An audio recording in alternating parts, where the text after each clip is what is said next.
Hello friends, in this quick tutorial I'm going to show you how to change font color in WordPress.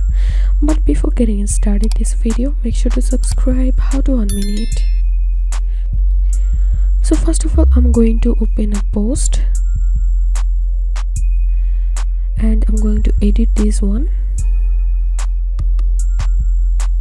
So now click on this block section, and inside of this block section here you will find this color option. Click on it, and from here you can easily change your font color.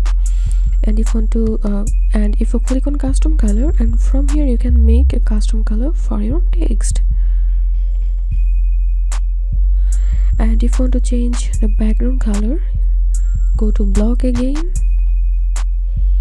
and then click on color, and from here you can change the background color. So that's it for now. If you find this video helpful, make sure to subscribe. How to 1 minute. Thanks for watching this video.